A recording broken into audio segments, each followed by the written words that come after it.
साम दाम दंड भेद आदि अनेकों हथकंडे इस्तेमाल करके केंद्र की सत्ता में आने की भी पूरी कोशिश में लगी हैं, जिनसे अपनी पार्टी के लोगों को हर स्तर पर काफी ज्यादा सावधान रहना है। और इस मामले में विरोधी पार्टियां अपने अपने पक्ष में हवा बनाने के लिए खासकर मीडिया, ओपिनियन पोल व सर्वे आदि का जो बड़े पैमाने पर इस्तेमाल कर रही हैं, तो उनसे भी अपनी पार्टी के लोगों को बिल्कुल भी गुमराह नहीं होना है। इसके साथ ही विरोधी पार्टियों के विभिन्न रूपों में जारी किए गए इनके हवाई व प्रलोभन भरे चुनावी घोषणा पत्रों एवं वायदों आदि के बहकावे में भी अपनी पार्टी के लोगों को कतई नहीं आना है, जिन्हें ये पार्टियां चुनाव खत्म होने के बाद ज़्यादातर अमल में नहीं लाती हैं, इसको इम्प्लीमेंट नहीं करती हैं, इसको प्रैक्टिकल रूप में अमली जामा नहीं बनाती हैं। और अब जिन पर से देश की जनता का अधिकांश विश्वास ही उठ गया है। यही खास वजह है कि हमारी पार्टी किसी भी चुनाव में अपनी पार्टी का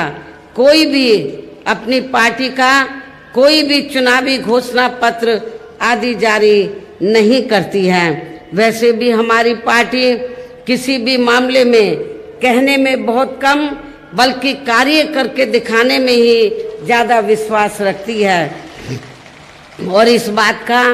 सबसे बड़ा सबूत ये है कि उत्तर प्रदेश में 4 बार हमारी पार्टी के नेतृत्व में रही सरकार ने चुनाव में अपनी पार्टी के बिना कोई जारी किए गए चुनावी घोषणा पत्र के ही प्रदेश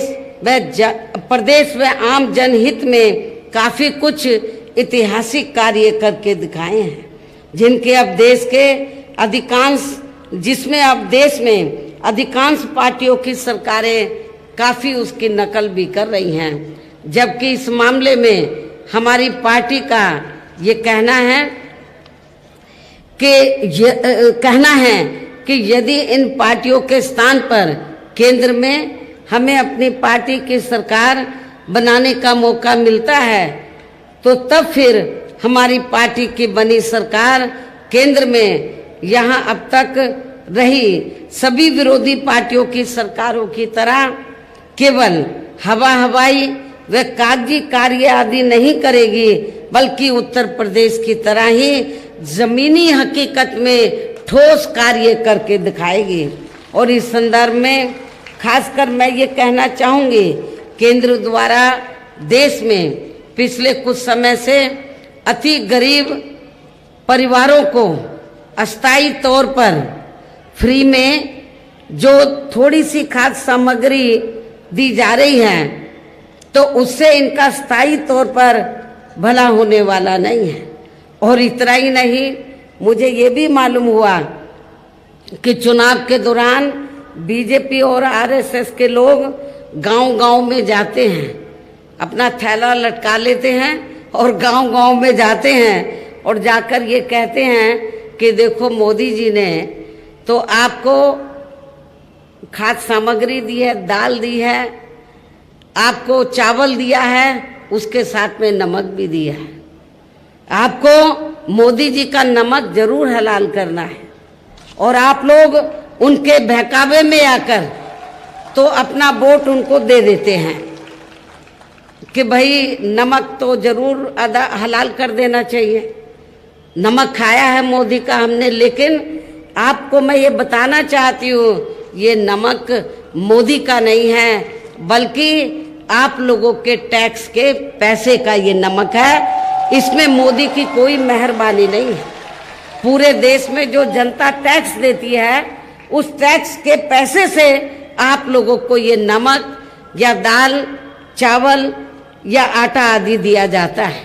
ये कोई इनकी मेहरबानी नहीं है, ये आप लोगों को अपना टैक्स का पैसा है, इसलिए आप लोगों को कतई भी गुमराह नहीं होना है। वैसे भी इनकी ये जो थोड़ा खाद्य सामग्री दे दी, दाल चावल दे दिया, तो इससे आपकी जो समस्या है तो उसका ये स्थायी हल होने वाला नहीं है। और वैसे भी इनकी ये जटिल समस्या देश में हर हाथ को काम देने से ही केवल दूर हो सकती है, जिसकी तरफ हमारी पार्टी की बनी सरकार विशेष ध्यान देगी। साथ ही देश में पिछले काफी वर्षों से आए दिन बढ़ रही गरीबी, बेरोजगारी व महंगाई आदि से भी जनता बहुत ज़्यादा दुखी व परेशान है, जिसे भी आर्थिक नीतियों में तब्दीली करके जरूर दूर किया जाएगा। धर्म की भी आड़ में, हिंदुत्व की भी आड़ में पिछले कुछ वर्षों से खासकर मुस्लिम समाज के लोगों का द्वेष की भावना से जो इनका काफ़ी ज़्यादा शोषण व उत्पीड़न आदि किया जा रहा है, तो इसे भी जरूर रोका जाएगा। और ये सब हमने अपनी यूपी की रही सरकार में काफ़ी कुछ करके भी दिखाया है। इसके अलावा हमने यूपी में सर्व समाज में से गरीब एवं बेरोजगार लोगों को बेरोजगारी भत्ता आदि न देकर बड़ी तादाद में उन्हें रोटी रोजी के साधन भी उपलब्ध कराए हैं, जो अब ये कार्य भी अधिकांश